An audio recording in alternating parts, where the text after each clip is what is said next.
Salut tout le monde, j'espère que vous allez bien. Aujourd'hui on se retrouve pour une nouvelle vidéo sur le biathlon. Comme pour la vidéo précédente, là, je vais faire une analyse de la Coupe du Monde féminine cette fois. Comme pour les garçons, je vais d'abord faire le tour un peu du classement général, puis des classements de spécialités. Vous donner un peu mon avis sur cette première partie de saison chez les femmes, avant de vous parler un peu de ce qui pourrait être la suite de la saison.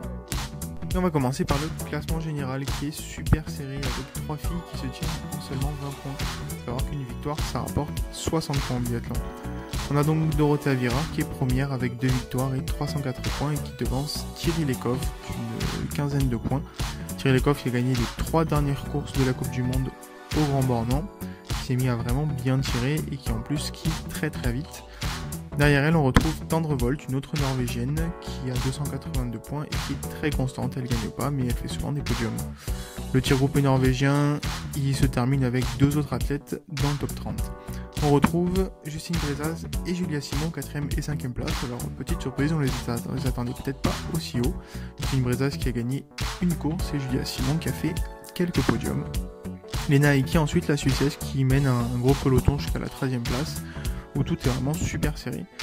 On peut aussi noter qu'il y a des pays qui sont un peu en dedans cette année, je pense à l'Allemagne et la Russie, puisqu'on a une Russe à la 10ème place, et rien de mieux ensuite, et l'Allemagne qui n'a personne dans le top 10. On peut aussi voir que la Suède par contre fait une super saison pour l'instant, avec 2 athlètes dans le top 10 et 4 dans les 30.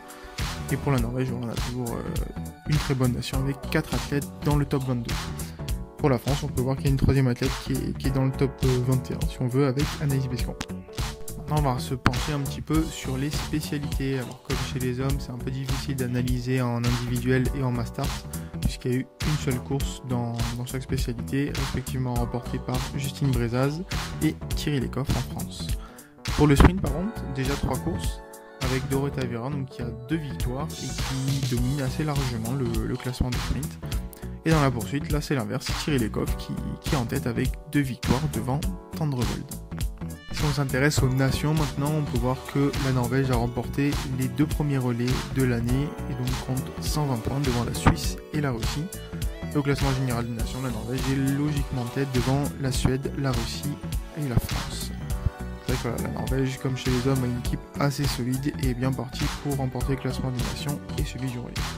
Alors moi, mon analyse sur cette première partie de Coupe du Monde féminine, c'est qu'elle est super intéressante. On a 3 femmes qui se sont détachées, mais les autres sont pas si loin derrière. Et surtout, c'est une Coupe du Monde de fondeuses pour moi. Donc là, je vous ai mis le pourcentage de tir des meilleurs. Et on se rend compte qu'il n'y a que 4 des femmes du top 15 qui sont dans les meilleures tireuses, donc dans le top 16 des meilleures tireuses. Et surtout, si on enlève Dorothea Viera, donc leader du classement général et parmi les meilleures tireuses, on n'a aucune autre membre du top 10 qui a des bonnes statistiques de tir.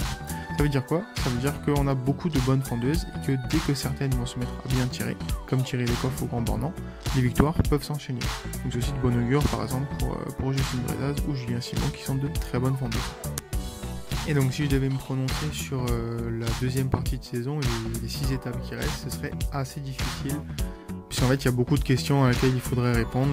Est-ce que Thierry Lekov va réussir à maintenir sa solidité au tir comme au Grand Bornand? Est-ce que Dorothea Viera va réussir à tenir le coup, avoir cette force de caractère qui lui permet de gratter des podiums, des victoires? Est-ce que Tendrevold elle va réussir à être constante toute la saison comme elle est maintenant? Elle n'a pas de victoire mais elle fait beaucoup de podiums et bonne place.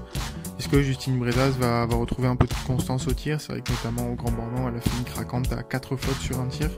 Dès qu'elle a un peu en constance elle fait des podiums, donc pourquoi pas pour la suite. Et est-ce que des anciennes gloires comme Makarainen ou alors des très bonnes fondeuses comme Herman peuvent s'améliorer au tir et pourquoi pas aller tutoyer les sommets? C'est une deuxième partie de saison qui s'annonce vraiment super intéressante chez les femmes, chez les hommes aussi, mais c'est vrai que chez les femmes on ne peut pas vraiment deviner qui va gagner le classement. Je mets une petite pièce sur Thierry Lekov si elle continue à tirer comme ça. Sur ce, moi je vais vous laisser, il y a la prochaine étape de la Coupe du Monde qui commence dès jeudi, on va avoir des premiers éléments de réponse chez les hommes et chez les femmes. Alors, je ferai peut-être un bilan à la fin du week-end pour voir ce qu'on a appris cette semaine. En attendant, voilà, je vous souhaite une super journée, n'hésitez pas à commenter la vidéo si vous avez des avis à partager. Je vous dis à très vite, ciao ciao.